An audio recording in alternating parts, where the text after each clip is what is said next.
Hallelujah. Kapatid, mga kapatid, samahan niyo po ako pumalakpak, sumayaw para sa ating Panginoon na buhay! Woo! Hallelujah! Hallelujah!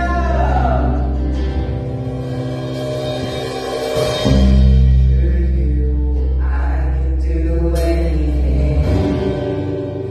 I can do all things. 'Cause it's you who gives me strength.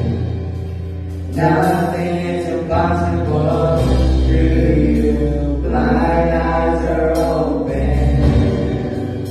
Strongholds are broken. I live in the faith. Nothing is impossible. Woo! Hey! Nothing is impossible.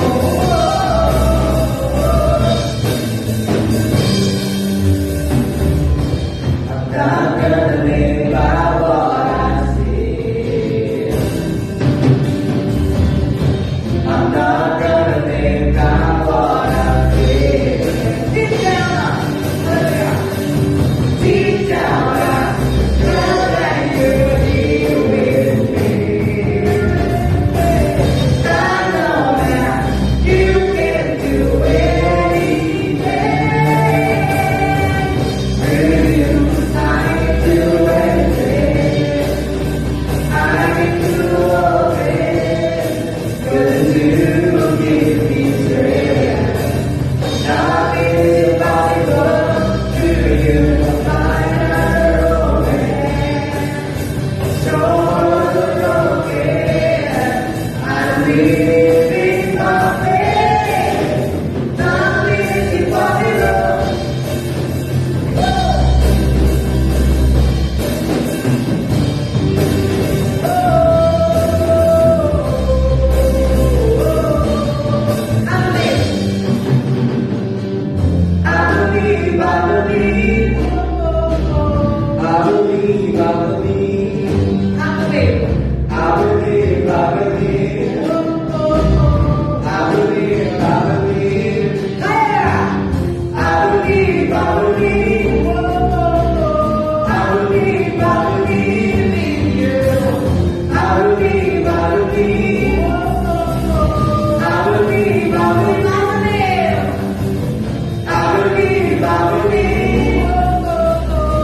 is impossible. Nothing is impossible through you. Blind eyes are open. Strongholds are broken. I'm living my faith. Nothing is impossible. I believe in you. I believe in you.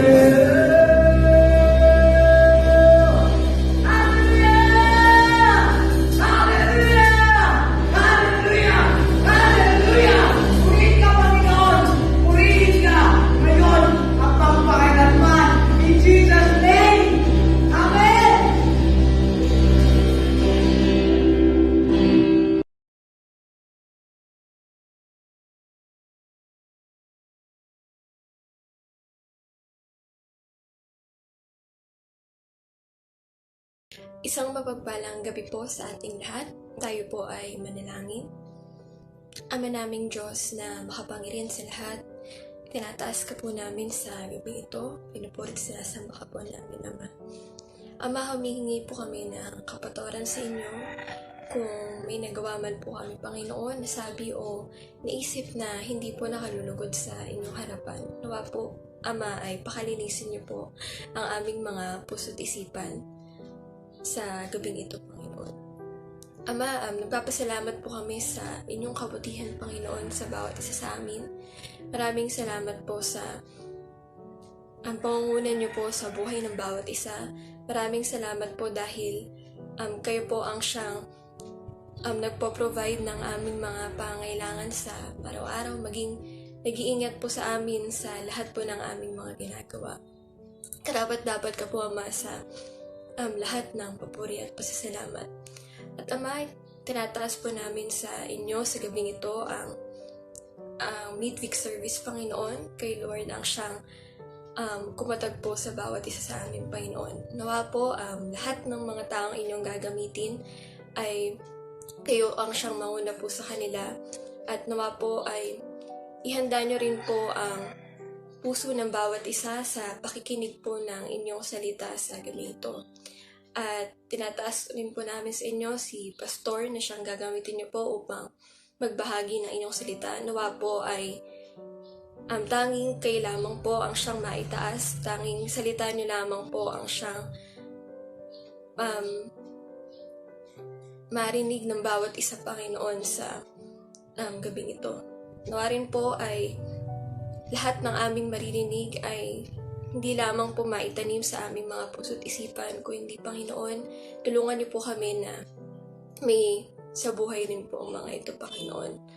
At gayon din po, sa lahat po ng mga makikinig sa gabing ito, Panginoon, ay nawa po ay makapakinig po sila ng maayos, Panginoon. At nawa po ay nasa mabuti po silang kalagayan. Muli po, Panginoon, sa inyo namin binabalik ang pinakamataas, mapurit pa salamat sa tanging pangalan ni Jesus. Amen.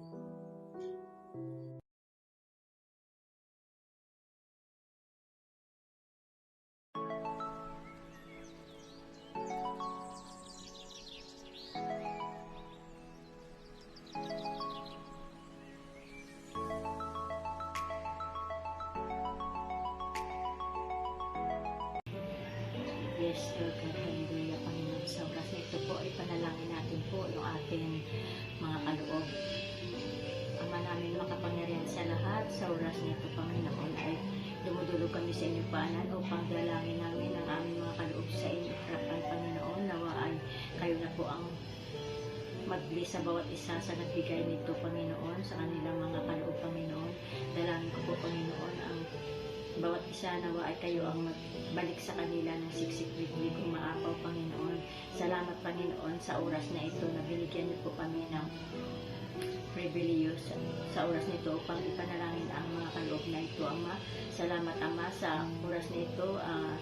Dalangin ko po ang naghawak nito ng mga salapi, Panginoon. Kayo na po ang magbigay ng katalinuhan sa kanila upang sa ikabubuti, kaunlad ng aming iglesia, Panginoon. Nawa ay patuloy niyo po i-bless ang bawat isa, Panginoon.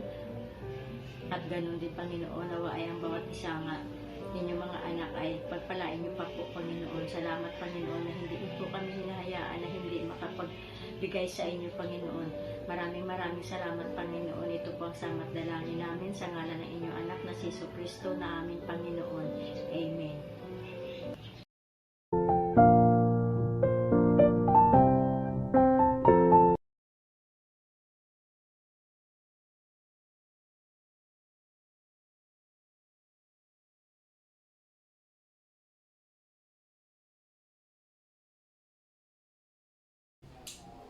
Gusto po kayo, mga kapatid, at muli tayo ay magkakaroon na naman uli ng fellowship. At of course, sa ating pong pag-fellowship, ang ating pong sentro ay ang ating Panginoon at ang kanyang mga salita. At naway sa sandaling ito ay hiniram ko po ang inyong pakikinig at naway maunawaan po natin ang ating pinapakinggan.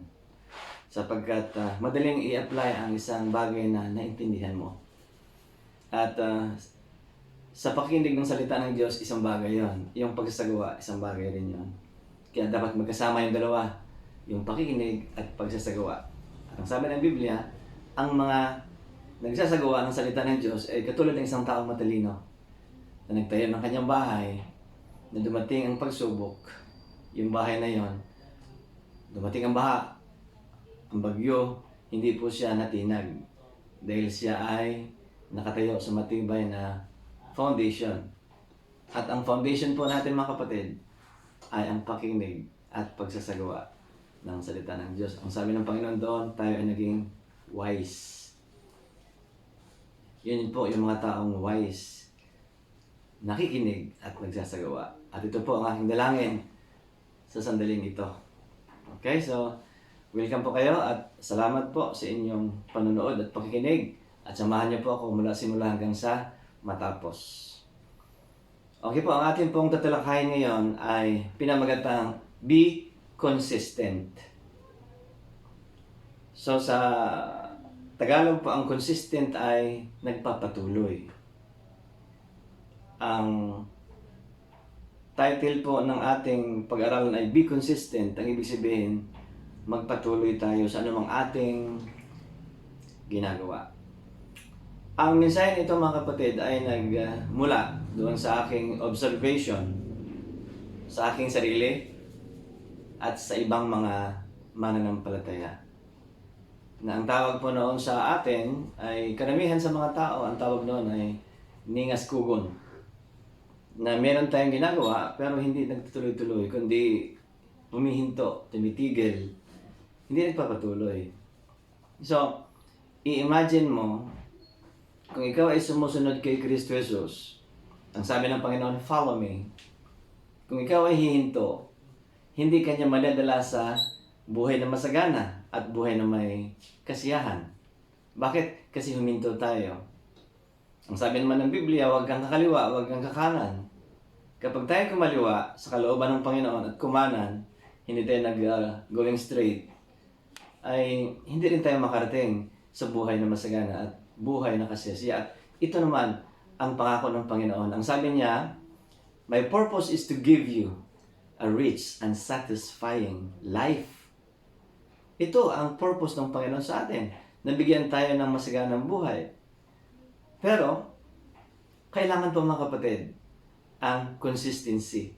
Tayo po ay nagpapatuloy. So maraming mga mananampalataya na consistent sa inconsistency.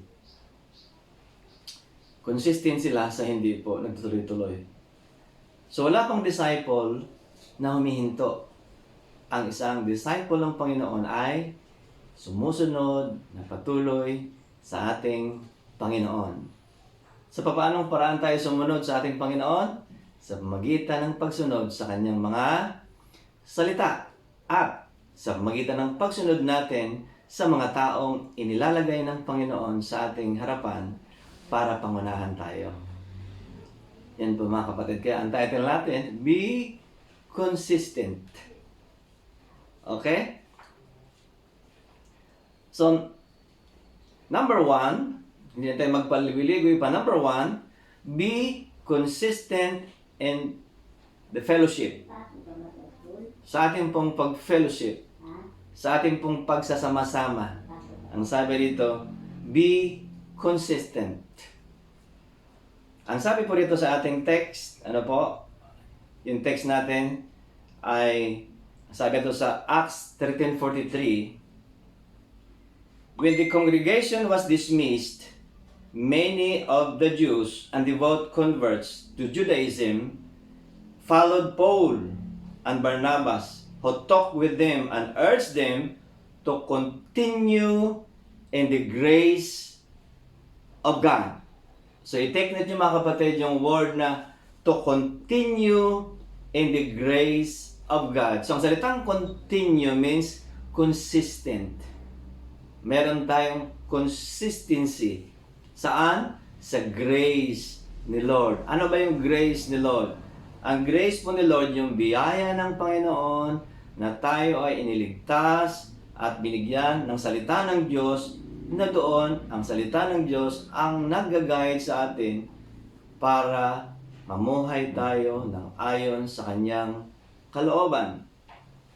So yun po ang ating text. Pagdating naman sa ating point number 1, be consistent in the fellowship. Sa Acts chapter 2 verse 46. Acts chapter 2 verse 46, ito po ang sinabi sa NIV. Ano po? Babasahin ko sa English. Acts 2:46. Ang sabi po dito, every day, they continued to meet together in the temple courts. They broke bread in their homes and ate together with glad and sincere hearts. So anong sabi dito? Every day they continue to meet together. So tingnan niyo mga kapatid, ang fellowship ng early church, every day sila nagme-meet. Sila ay nagfe-fellowship. Pero sa panahon natin ngayon, ang fellowship ay twice a week. Maaring twice a week o 3 times a week. Halimbawa lang, meron tayong midweek service, meron tayong Sunday service, at meron tayong cell groups. So itong tatlong ito, dapat madagdagan pa ng isa. May training. Ano po kasi itong 4 na ito, kapag ito yung pinagdadaanan, magiging matibay ka ng mananampalataya. So sila, sa early church, araw-araw sila nagme-meet. Kaya nga minsan, nagtatanong ako sa aking sarili, ng ganito, hindi naman sila nagtatrabaho? Bakit araw-araw silang nagme-meet? So mga kapatid, sa tingin ko naman, ay nagtatrabaho sila. Pero pwede naman silang mag-fellowship after ng trabaho.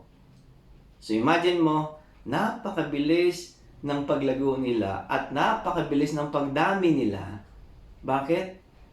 Kasi araw-araw silang nag-fellowship. Ngayon,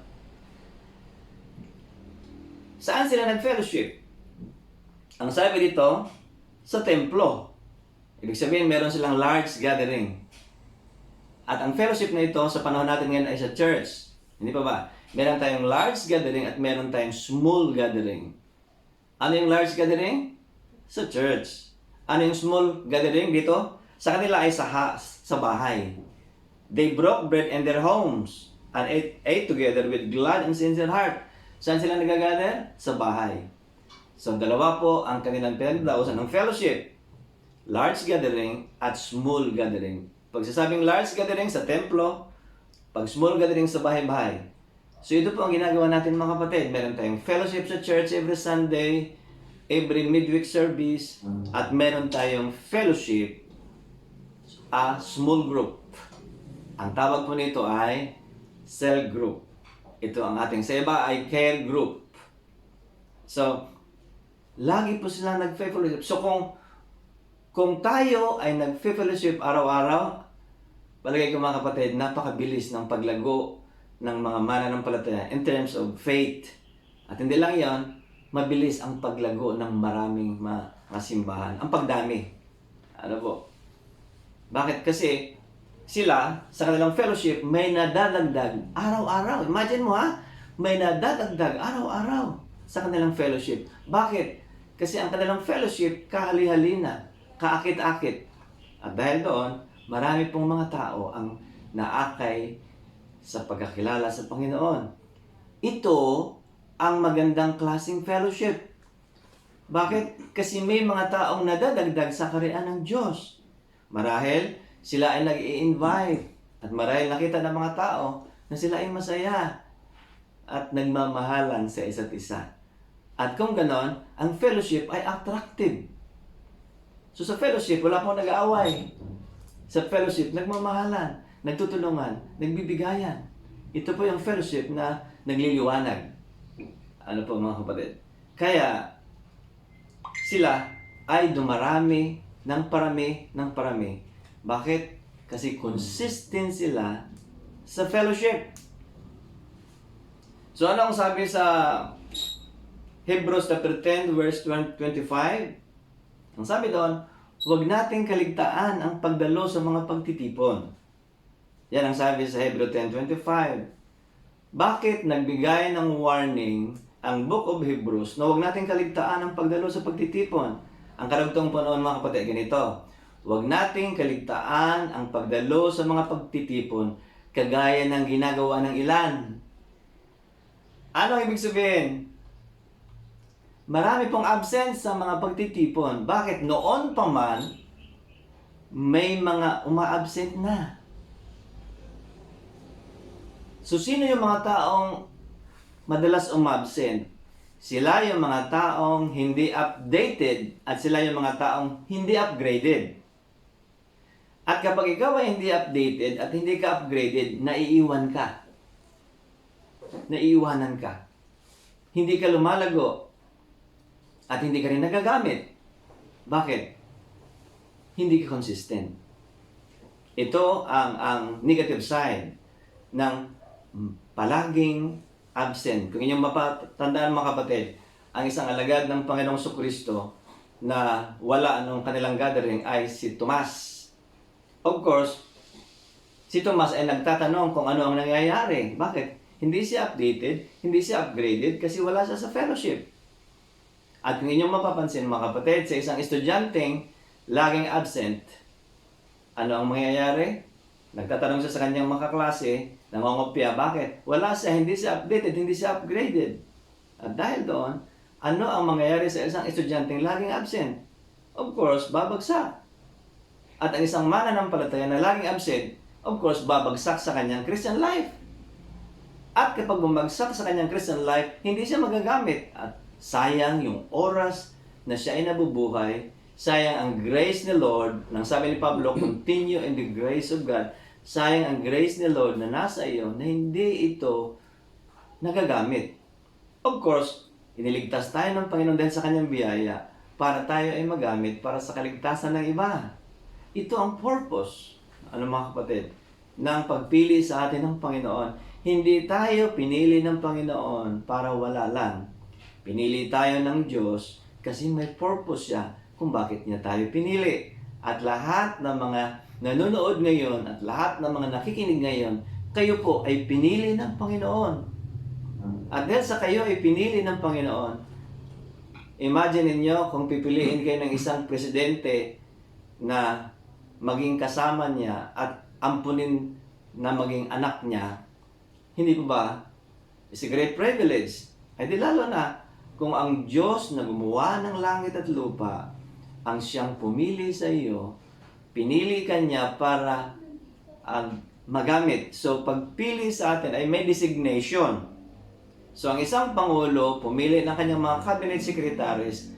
Bakit? Kasi may trabaho. Meron silang kanya-kanyang designation. So, tayo ay pinili ng Panginoon para magtrabaho sa kanyang kaharian.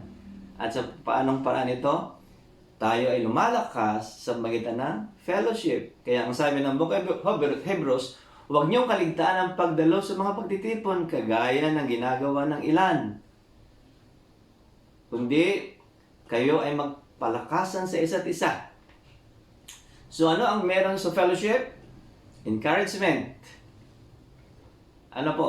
Ano ang meron sa fellowship? Upgrading. Ano ang meron sa fellowship? Updating.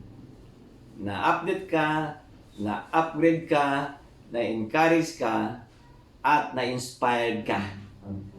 Sa magitan ng salita ng Diyos at sa magitan ng mga taong kasama mo. Kaya tingnan mo mga kapatid, kapag nasa fellowship ka, pag nakita mo ang iyong kapatid, masaya ka, di ba? Pero pag dumating ang time na wala siya, of course, nalulungkot ka kasi wala siya. Eh lalo na kung ikaw ang wala. Di ba? So nakaka-encourage kapag ang mga kapatid mo ay nanonood, nakikinig. At nakaka-encourage din kapag lagi mo silang nakikita. So, ang word po na fellowship ay galing sa salitang koinonia. Ano po? Ito po yung definition ng Greek. Ano po? For intimate fellowship. Ang tawag nun ay koinonia. Pero meron ditong negative side ng koinonia. Ang tawag nun ay koinonitos. Ano ibig sabihin ng koinonitos? Yung negative side ng koinonia of fellowship. Sa isang iglesia, we can suffer from what might be called koinonitos. Ano ang ibig sabihin? Tingnan ninyo. Ano ang pagkakaiba ng Sea of Galilee sa Red Sea. So, ang Sea of Galilee, ang pagkakaiba niya, siya po ay mayroong outlet. Ang tawag noon, siya ay may outlet, may outlet for the life. Ibig sabihin noon, meron siyang nilalabasan. Ano po? Merong pumapasok, merong lumalabas.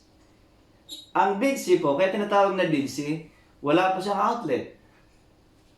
Wala pong labasan at wala na pinanggalingan. Nakastuck siya. So, ang isang tao, kapag siya ay mayroong fellowship, dapat koinonia. Ibig sabihin nagpa-function. Magkakasama kayo, masaya kayo, hindi lang sa loob ng simbahan, kundi pati sa labas. At pag tayo nasa labas, ito po yung sinasabing outlet. So the Dead Sea has no outlet for the life flowing into it. Intimacy without outlet leads to stagnation and death.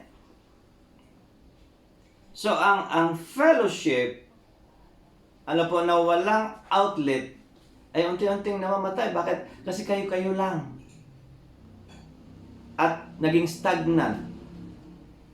So ano ang ibig sabihin? Ang isang simbahan ay may fellowship. Ano ang purpose ng fellowship? Of course, to encourage one another, para ma-update ka, para ma-upgrade ka, mag-level up ka, lumalim ang iyong pananampalataya, kasama ang iyong mga kapatid sa Panginoon. At hindi lamang yon, magkakasama kayong naglilingkod sa labas ng simbahan. Halimbawa, kung tayo ay mayroong pag-share ng Word of God ng sama-sama, fellowship sa labas. Bakit kailangan mag-fellowship sa labas? Kasi ito po mga kapatid, ang dahilan na nakakaakit tayo ng mga tao palapit sa Diyos. Nakakaakit tayo ng mga tao palapit sa Diyos. Bakit? Tingnan ninyo, yung fellowship ay inilalabas. Cell group. So ano ba ang purpose ng cell group na fellowship sa labas ng simbahan? Ang purpose ay to win soul, ano pa? To develop leaders and to evangelize o to multiply. Yung rapid multiplication. So, tatlong bagay. Winning souls o evangelism. Pangalawa, leadership development. At pangatlo, yung rapid multiplication. Nagmo-multiply. So, ito po ang tinatawag nating koinonia. Pero ang koinonitos, nag-fellowship lang sa loob at walang outlet. Kaya ang tawag noon parang Red Sea, stagnant. At mga kapatid, ang isang tubig na stagnant, mabaho. Kaya nga tinatawag siyang Dead Sea. Bakit? Kasi siya ang sea na patay. Walang tubig na parating sa kanya, wala rin siyang outlet. Kaya dapat ang fellowship ay may outlet. Hindi lang nanatili sa loob ng simbahan, kundi sa labas. So intimacy without outlet, with no outlet, leads to stagnation and death. Ngayon naman, meron isang babae dito, isa pang illustration mga kapatid. Meron isang babae ng pangalan si Catherine. Si Catherine ay isang araw, sumama silang mag-swimming. At pagkatapos itong si Catherine ay dumistansya. Kasi nga, doon sa tabing dagat ay medyo malabo ang tubig dahil sa galaw ng alon. So doon siya pumunta sa malalim-lalim. Dahil malinaw ang tubig at hindi masyadong maano ang alon. Hampas sa kanya.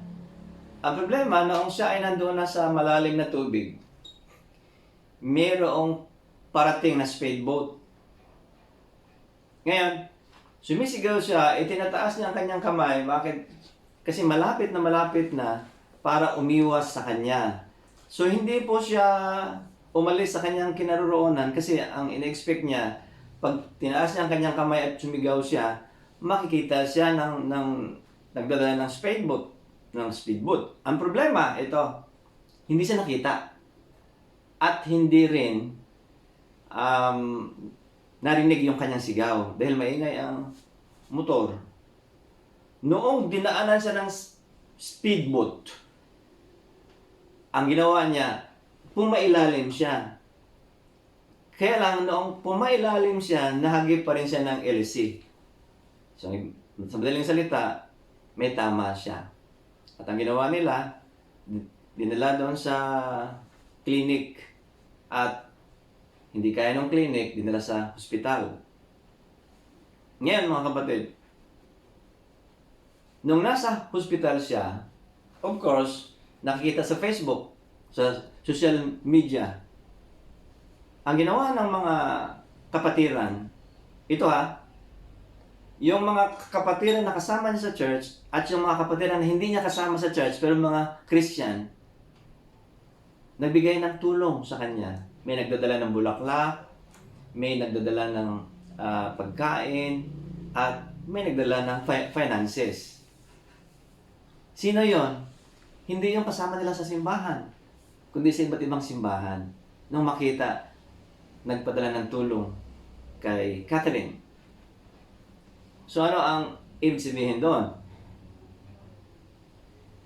Yung nangyari sa kanyang trahedya, yung aksidenteng nangyari sa kanya, ay nagtuton doon sa pagkakaroon ng kagalakan. Bakit? Kasi naramdaman niya ang pagmamahal ng mga mananampalataya kahit hindi niya kasama sa simbahan. Kahit malalayo sa kanya, may pinapadalang tulong, may pinaabot ng tulong. Bakit? Ramdam ni Catherine na ang church ay worldwide. Ano ang ibig sabihin? Ang church ay hindi lang sa church na kinaroon mo o local church, kundi dapat kasamahan mo man sa local church o hindi, kapag nangailangan ng tulong, tutulungan mo. At doon, masaya siya. At ang sabi niya sa kanyang dad, alam mo, masayang-masaya ako. Kahit na ako ay na-aksidente, pero napakasaya ko. Bakit? Kasi naramdaman ko ang pagmamahal ng church, ng mga taong nasa church. Bakit? Kasi yung mga hindi ko kasama sa simbahan, sa local church na aking kinaroonan, nagpadala sila ng tulong, nagpadala ng suporta. Kaya masaya ako. So ano ibig sabihin noon? Yung fellowship, nagdadala siya papunta sa pagtulong. Ang tawag na outlet, yung sabi kanina. Ngayon, kailangan yung ating ginagawa sa simbahan ay may outlet ito sa labas na tayo ay nakakatulong sa ating mga kapatid. Upang maramdaman ng ating mga kapatid na hindi siya nag-iisa at maraming mga taong nagmamahal sa kanya. So, yun po mga kapatid. Ang ibig sabihin ng word na fellowship ay a relationship among fellows. Two or more people have been bonded together in some significant way. At ito mga kapatid ay halimbawa ng early church. Kung inyong mapapansin mga kapatid, ang early church, ito ang kanilang ginawa. Okay, sa Acts chapter 2, ang sabi dito, Acts chapter 2, mag-start po tayo sa verse 44. Ang sabi dito, all the believers were together and had everything in common. Selling their possession and goods, they gave to anyone as he had need. So every day, they continued to meet together in the temple courts. They broke bread. Ang tawag pa ng mga kapatid ay communion. They broke bread in their homes sa mga bahay-bahay and ate together with glad and sincere heart, Verse 47, praising God and enjoying the favor of all people. And the Lord added to their number daily those who were being saved. So, ang church, mga kapatid, sa Jerusalem, noong early church ay nagkaroon ng unity. Tingnan niyo. Ang prayer ni Jesus Christ sa John 17, ang sabi ng Panginoon na, Father, ang dalangin ko, sila ay magkaisa, kagaya nating iisa. So, kailan nag-start na ang church ay nagkaisa? Sa church ng Jerusalem. Ang lahat nilang ari-arian ay kanilang binebenta, tapos inilalagay sa kalinga ng mga apostol, at pagkatapos kung sino ang nangangailangan, ibinibigay ayon sa kanyang kailangan. So, walang naghihirap sa kanila. Ito po ang bunga ng fellowship noong early church. Hindi pa ba mga kapatid? Napakaganda ng kanilang ginawa. Ito ang tunay na fellowship. Ramdam mo ang malasakit ng iyong mga kapatid. Hindi tayo namumuhay sa ating sarili na kanya-kanya. Kundi tayo nag-fellowship sa loob at may outlet sa labas. Nawa mga kapatid, gawin natin ito. Iyong halimbawa ng early church. Pangalawa, be consistent to testify about the Lord. So sa Book of Acts, chapter 4, sabi po dito, Book of Acts, chapter 4, verse 53. Ito po mga kapatid yung mga apostol. Kung inyong matatandaan sa Ephesians chapter 4, verse 11, ang sabi doon, ang Diyos ang nagbigay ng apostol, ng propeta, ng ebanghilista, ng pastor, ng guro. So itong limang ito, ano ang purpose kung bakit ibinigay ng Diyos sa church ang limang ito? To prepare the church for the work of the ministry. Ayon sa verse 12 ng Ephesians chapter 4. So, ang mga apostol, mga kapatid, sa time nila, hindi sila tumitigil na mag-witness o mag-testify about the Lord. So, ang sabi po rito, sa Acts chapter 4 verse 33, babasahin ko po sa NIV. Acts 4:33.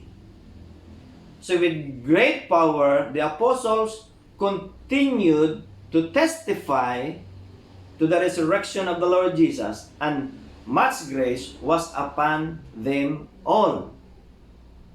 So kunin niyo yung word na continued. With great power, the apostle continued to testify to the resurrection of the Lord Jesus Christ, and much grace was upon them.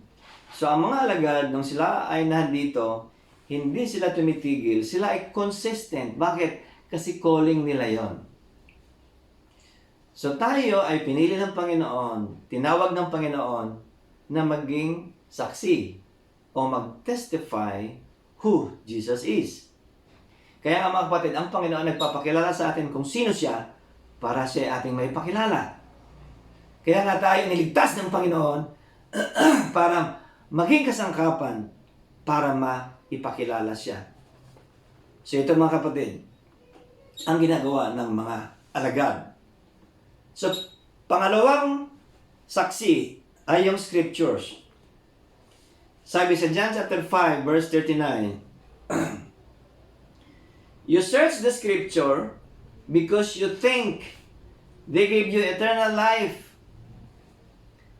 But the scriptures point to me or testify about me. So ang kasulatan, ang Biblia ay nag-testify about the Lord Jesus Christ. Kaya mga kapag nagbasa tayo ng Bible, nakikilala natin kung sino si Kristo. At dahil sa ating pagbabasa, tayo ay lumalalim sa ating pagkakilala sa Panginoon dahil ang banal na kasulatan, ang scripture, ay nagpapakilala kung sino si Kristo Jesus. At ang isang bagay doon, sa scripture matatagpuan na tayo ay may buhay na walang hanggan. Pangatlong, nagte-testify si John the Baptist. Sa John chapter 1, dito po sa translation ng NLT, John chapter 1 sa verse 7, ang sabi po rito, babasahin ko po sa NLT version. God sent a man, John the Baptist, to tell about the light so that everyone might believe because of his testimony. So, sino ang nag-testify about the Lord? Si John the Baptist.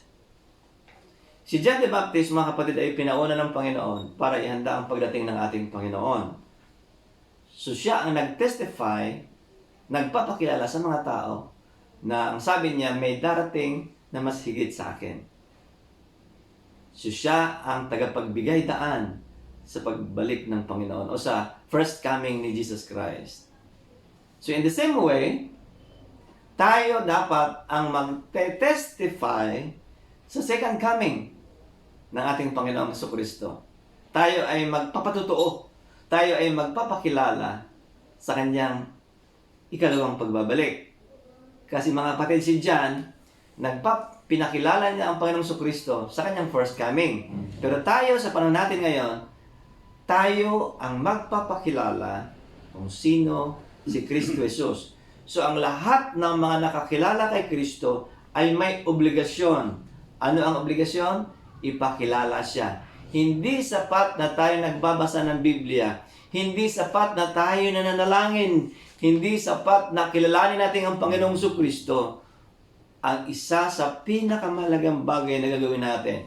Kaya natin siya, kaya ang Diyos ay nagpapakilala sa atin kasi ang plano ng Diyos ay maipakilala ang ating Panginoong Jesucristo kung sino siya sa mga tao. Upang ang mga taong tumanggap at manalig kay Kristo Jesus, sila rin naman ay magkaroon ng buhay na walang hanggan. Ito po mga kapatid, ang dahilan kung bakit ang mga apostol, ang scriptures, si John the Baptist ay patuloy na nagpapakilala kung sino ang ating Panginoong Jesucristo. At ito rin ang ating pong trabaho, ang ipakilala kung sino si Kristo Jesus. Kaya mahalaga mga kapatid, nakilala natin kung sino siya. Ngayon po, mayroong pang-apat ditong saksi o magte-testify. Una, sino ang unang nag-testify o saksi about the Lord? The Apostles. Pangalawa, yung Scriptures o Biblia. Pangatlo, si John the Baptist. At pang-apat mga kapatid, na nag-testify about the Lord ay ang Holy Spirit. Okay, ang Holy Spirit. Ano ang sabi sa John chapter 15? John 15:26. Babasahin ko po sa NLT version. Ang sabi po dito sa John 15:26, ang sabi ng Panginoong Jesucristo, "But I will send you the advocate, the Spirit of truth. He will come to you from the Father and will testify all about me." So si Jesus Christ, nung siya ay nasa lupa, siya ay nag-testify about the Father. Nung umakyat ang Panginoong Jesucristo at bumaba ang Holy Spirit ay nag-testify who Jesus is. So ito mga kapatid, so kung ikaw ay pinanahanan ng Holy Spirit, kung ang Espiritu ng Diyos ay nasa iyo, so ang trabaho ng Holy Spirit na nasa iyo ay to testify about the Lord, maipakilala ang Panginoong Jesucristo. At ito po ang trabaho natin. Ngayon, ang tanong, ginagawa ba natin? na ipakilala ang Panginoong Hesukristo? Yan po ang isang katanungan. Ginagawa po ba natin? So nawa, kung ikaw ay pinanahanan ng banal na Espiritu, tiyak na ikaw ay nagte-testify about the Lord kasi nasa iyo ang Holy Spirit. Ngayon, kung hindi natin ginagawa ang pagte-testify about the Lord, baka wala sa atin ang banal na Espiritu. Kasi ang banal na Espiritu, ito ang kanyang trabaho, to testify about the Lord. Kaya mga kapatid, tingnan ninyo ang inyong conversion. Tingnan po natin ang ating sarili. Itanong natin sa ating sarili, ang banal nga ba na Espiritu ay nananahan sa akin?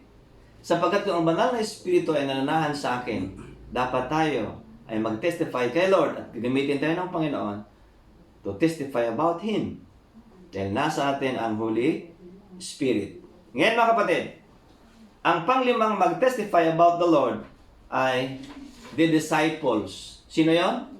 Tayo. Tayo. Yung disciple noon at yung disciple ngayon.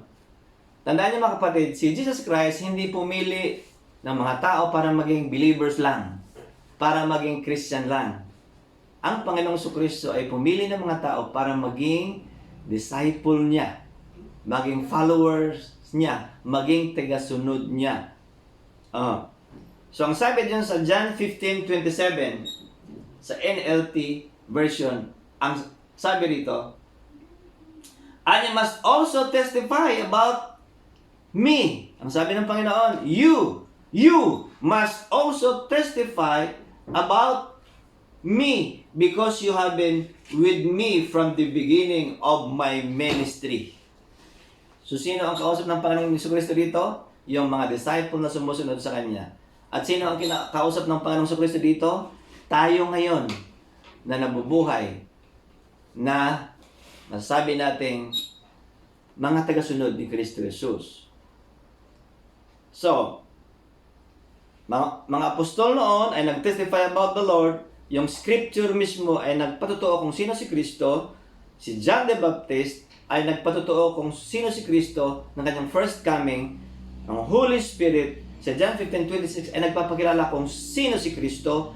At sa panahon natin ngayon, tayo na pinagharian ng banal na Espiritu, tayo ay may gampanin. At ang trabaho natin is to testify about who Jesus is. Ito po ang trabaho po natin, mga kapatid. We testify about the Lord. So, meron po akong kwento rito, isang kwento. Meron pong isang Muslim na nakatira sa bahay ng isang Christian. Katulad po namin noon, merong isang Muslim na pumunta po sa amin nung ako'y nakatira sa Makati. Ngayon, itong Muslim na ito ay na-convert. Naging Christian. Ngayon, may nagtanong sa kanya, ang pangalan po nitong Muslim na ito ay si Kendall. May nagtanong sa kanya, paano ka ba na-convert? Anong argumento ang ginagawa mo? Paano mo dinipensahan yung iyong pananampalataya? Ang sabi noong si Kendall, yung Muslim na na-convert into Christianity, sabi niya, it was not what they said. Na-convert ako hindi dahil sa sinabi nila. It was who they were. He replied. Ano ang sinabi ng Muslim? Na-convert ako from Islam to Christianity. Hindi dahil sa sinabi ng mga taong ito na kasama ko, kundi dahil sa kanilang mga buhay. So ito, ang buhay natin ay maaaring isang walking Bible. Hindi man tayo magsalita sa tao na lumapit kay Kristo, pero nakikita sa buhay mo, lalapit sila. So ang buhay natin ay isang testimony, isang witness. Paano ba tayo namumuhay sa ating pamilya? Yung bang buhay po natin ay kaakit-akit sa iba? Na kahit hindi natin sila akayan kay Lord, sila ay lalapit kay Lord dahil sa nakikita nila ang buhay mo. Mga kapatid, ang pinaka-epektibong witness o taong nagte-testimony ay yung buhay niya mismo. Ang sabi ng Panginoon sa mga alagad niya patungkol sa mga Pharisee, kasi ang mga Pharisee, ang tawag sa kanila ng Panginoon ay sila ay mapagpaimbabaw. Ang sabi niya, gawin ninyo ang ipinapangaral ng mga Pariseo, pero huwag niyong gawin, huwag niyong gayahin ang kanilang ginagawa. Kasi ang sabi ng Panginoon, yung kanilang pinapangaral sa tao, hindi naman nila ginagawa. So mga kapatid, madaling mangaral, madaling magturo sa mga tao. Pero ang tanong, paano na yung buhay mo? Yung bang buhay mo ay umaangkop doon sa inyong tinuturo? Yung bang pagiging Kristiyano mo ay nakikita ba si Kristo sa iyo? Kaya mga kapatid, ang isang mahalagang witness o isang taong nagpapakilala o representative ni Kristo Jesus ay yung taong nakikita ng iba ang buhay nila. At yung buhay mo ay isang malaking testimony na yon sa ibang tao.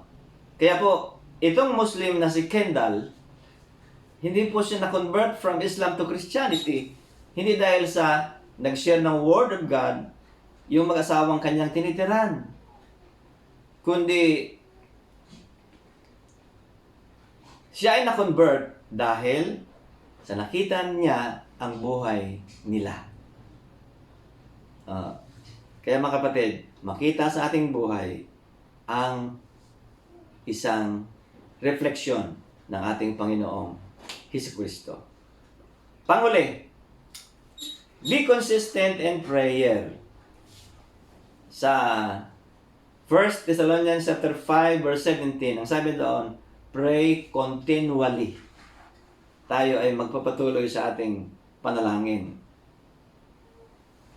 Maraming mga Christian hindi consistent sa kanilang prayer life, sa kanilang devotional life. Hindi po tayo consistent. Kung maraming Christian ay hindi consistent sa fellowship, panay ang absent. Kung maraming Christian na hindi consistent sa kanilang testimony o pag-witness about the Lord, marami ding mga Christian na hindi consistent sa kanilang prayer life. Lahat ng mga mananampalataya, halos na experience ito lahat. Ibig sinasabing, pag lahat kasama na ako doon. May mga time na ang ating prayer life ay mataas ang level. Ibig sabihin, naging closer ka kay Lord. Pero may mga time naman na ang puso mo'y malamig. Na ang prayer life mo ay halos wala na. At halos napakaiksi na ng panalangin mo. At halos nakakalimutan mo ng manalangin kung minsan. Isa pagkain ngayon, minsan nakakalimutan mo eh. Hindi po ba? So mga kapatid, lagi natin sinasabi na maglagay kayo ng oras sa pananalangin. Maglagay kayo ng alarm kung anong oras kayo mag-pray. Pero madalas, hindi po tayo consistent. At kapag hindi consistent ang ating prayer life, kung inyong mapapansin, yung ating Christian life ay hindi productive. Bakit? Hindi ka nag-grow. At dahil sa hindi ka nag-grow, hindi ka rin nagagamit. Paano kang magamit kung ikaw ay lobat, spiritually speaking? Hindi tayo magagamit kung tayo nanghihina. Bakit tayo nanghihina? Kasi kulang tayo sa recharging. So maglulobat ng cellphone, hindi mo ni-recharge. Kaya dapat i-charge mo yung cellphone pag malapit na maglobat. Kapag nagpula na yung battery, dapat naka-charge na yon. So marami sa atin ang nagkulay red. Ano ibig sabihin ng kulay red? Yung charge ng cellphone kapag umabot na ng 20 na lang, 20%, nagre-red na siya. At kapag nagre-red na siya, hindi na po siya productive. kailangan mo nang i-charge.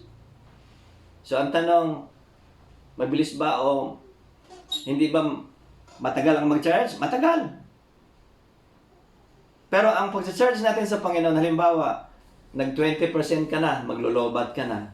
So nag-charge ka ng ilang minutes, nanalangin ka ng 3 minutes, matagal na ngayon eh. Yung iba 2 minutes, 1 minutes. Imagine mo, i-charge mo yung cellphone mo ng 1 minutes, nasa 20 na siya, nag-read na. Pagkatapos, i-charge mo siya ng 1 minute, 2 minutes, 3 minutes. Tingnan mo kung ano mangyayari at ginamit mo siya. Hindi magtatagal, maglo-lowbat siya. At mga kapatid, pag nag-lowbat ka, spiritually speaking, yun na yung time na napapagod ka. Yun na yung time na nagre-reklamo ka. Bakit? Kasi ikaw ay nanghihina na spiritually. Kaya tulungan natin ang ating sarili. Maging consistent tayo sa panalangin. At inuutos ng Biblia, pray without ceasing. Pray continually. Bakit inuutos ni Pablo ito? Kasi ang panalangin ay sandata natin. Pagdating sa spiritual warfare, ang prayer ay isang secret weapon. Kaya ang sabi ni Paul sa Ephesians chapter 6, na tayo manalangin in the Spirit. Pero, madalas, ang panalangin natin, Lord, ilapit niyo po kami sa inyo.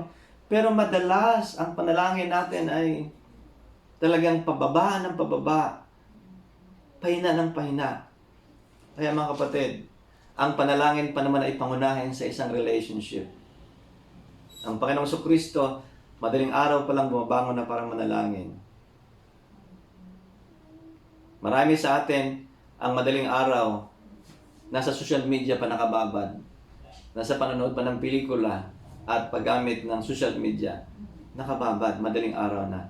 Paano ka ba namang manalangin? Paano mong maidisiplina ang sarili mo?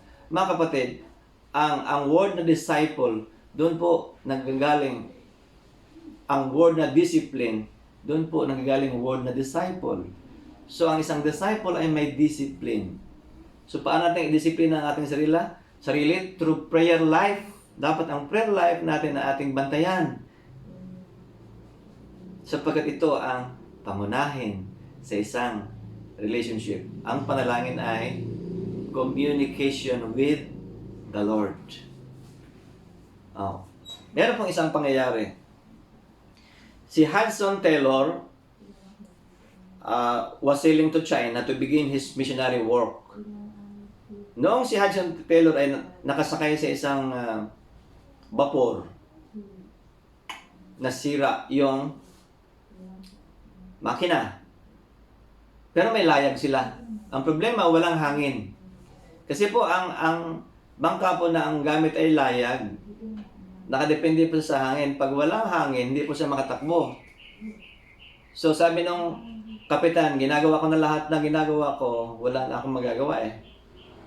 So, ang sabi ni Hudson Taylor, sabi niya, 4 tayong Christian dito, di ba? O manalangin tayo. So, nag-pray sila na ang Diyos ay magpadala ng hangin para sila ay makapaglayag.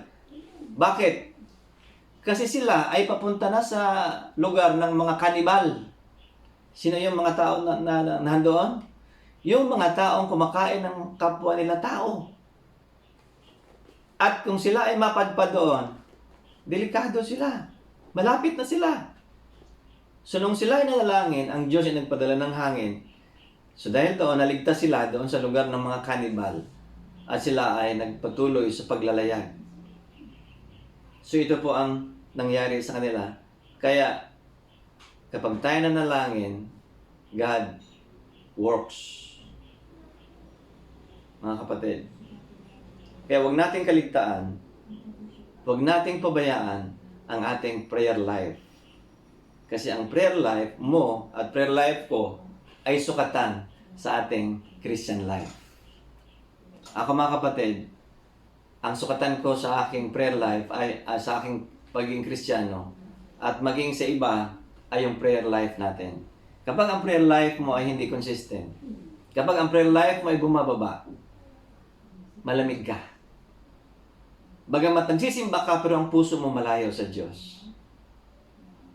Pwede kang magbasa ng Bible pero ang puso mo malayo sa Diyos. Bakit? Kasi backslidden heart ang meron ng isang taong cold, ng isang taong malamig sa Panginoon. Ang sabi ng Biblia, kung ikaw ay maligamgam, isusuka kita. Kaya mga kapatid, sama-sama tayong manalangin. At salamat sa Diyos sapagkat sa tuwing Sabado ng umaga at Linggo ng umaga ay mayroong mga taong nagtsatsaga dito po sa church na atin pong dinadaluhan na manalangin. Sa Sabado ng umaga, alas 5 pa lang, nandun na sila sa simbahan para manalangin. Sino ang ipanalangin? Kayo. Yung mga pamilya ninyo. Yung iglesia. Yung ating bayang Pilipinas. At alam niyo po mga kapatid, kapag ginagawa natin yon, totoong tayo ay asin ng sanlibutan ito. We are the salt of the earth. Bakit? Kasi tayong mga taong nananalangin ang nagpipreserve sa mundong ito. Kaya ang mga taong nananalangin, sila ang mga bayani. Bakit? Sila ay may contribution para sa pagbabago ng ating bayan, may contribution sa pagbabago ng iglesia, may contribution sa pagbabago ng pamilya. At sila ang mga bayani. Pero mga kapatid, nakakalungkot. Bakit? Sa dami ng miyembro ng primary, ilan lang ang kasama sa panalangin. Tabi-tabi na po doon sa mga kapatid natin. Pero ito lang po. Kung ako ang nalulungkot, higit ang Panginoon na nalulungkot. Na sa dami natin, ilan lang ang umaattend. Mayroong iba na hindi kaya, mga kapatid. Kung ang buhay mo ay binigay mo kay Lord, walang bagay na hindi kayang gawin. Ang sabi ng Panginoon, ang sabi ni Paul, ang sabi ni Pablo, I can do all things through Christ who gives me strength. Kaya mga kapatid, ang mga bagay nito na ating napag-aralan, be consistent in the fellowship, be consistent to testify about the Lord, be consistent in prayer, magagawa natin ito. Bakit? My God, hallelujah, shall supply all my needs. Anong needs? Hindi lamang yung needs ng pangailangan natin ng ating katawan, kundi needs ng lahat. At ang sabi ni Pablo, I can do all things through Christ who gives me strength. Makakaya natin to kapag mahal mo ang Panginoon. Makakaya natin to kapag mahal mo ang church na pinaglilingkuran mo, ang iyong kapwa. So mga kapatid, tatlong bagay ang dapat maging consistent tayo sa fellowship, sa pag-attend sa mga gawain, sa pagpapakilala kay Kristo Jesus, at sa pananalangin. So, salamat po. At sa lahat po ng mga nakikinig ngayon, dalangin ko po na ang mga bagay nito, hindi lamang natin narinig, kundi ito'y ating may isagawa. Magkaroon na kayo ng resolution ngayon. The Lord, from now on, mananalangin na ako. Sa oras na ganito, maglagay na ako ng time para sa panalangin. Maglagay na ako ng alarm para na pagtunog ng alarm ko, Panginoon, alam ko na ako'y mananalangin na. At Panginoon, mula ngayon, ano man ang aking narinig, ibabahagi ko ito. Bakit? Kasi ang isang Kristiyanong puro kain ng kain lang na hindi naman dumudumi, hindi po normal ang kanyang physical condition. Ganun din po sa isang taong mananampalataya. Kung puro kain ka lang, kain ng salita ng Diyos, hindi mo naman inilalabas, may impatso ka at magkaroon ng disorder sa iyong Christian life. Kaya naman ang ating narinig, ibinabahagi natin sa iba. Maghanap tayo ng outlet. Bakit? Ang isang taong puro pakikinig lang, puro kain ng salita ng Diyos, stagnant siya. At tandaan niyo mga kapatid, ang taong stagnant, mabaho ang loob. Hindi nag-grow. Bakit? Walang outlet. Kaya dapat may input at may output. Yan ang masasabi nating normal sa Christian life. Kaya yung hindi po nag-outlet, abnormal ang kanilang Christian life. So, salamat po mga kapatid. At nawa, tandaan nyo, sa pananalangin ay may katugunan. The more na we pray, the more na we receive ng sagot sa Diyos. At the more na we attend fellowship, tayo ay lumalakas. At kapag si Kristo ay ating ipinakilala, may reward yon.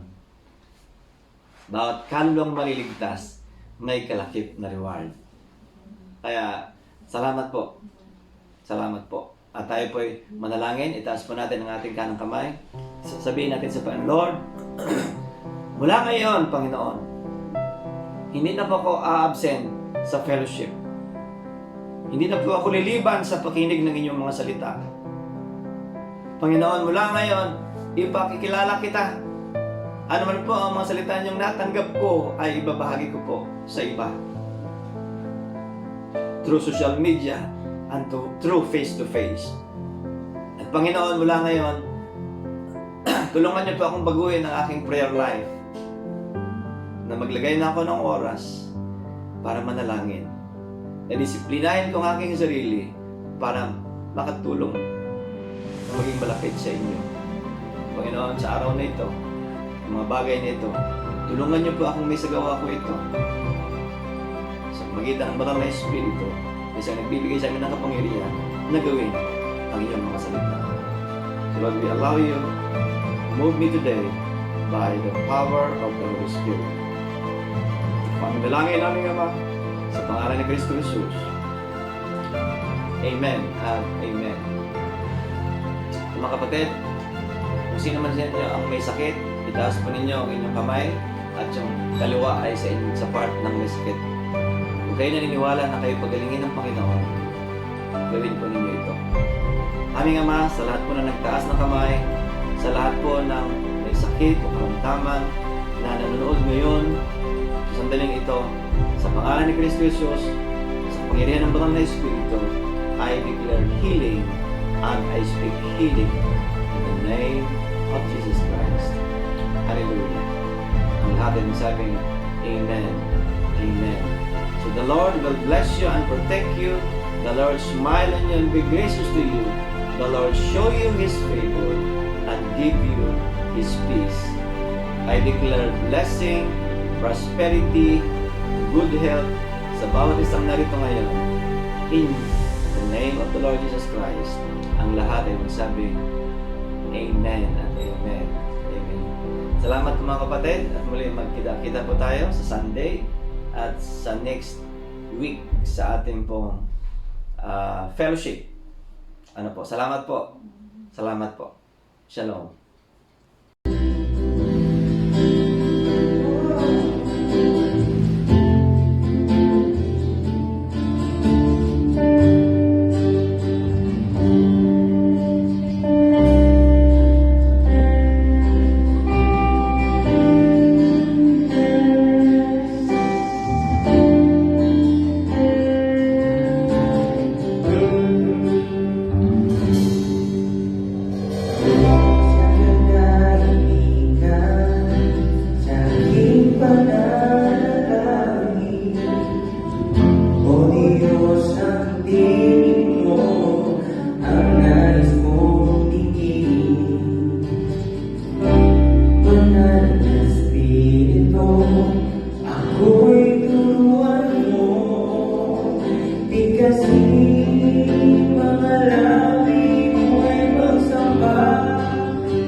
God.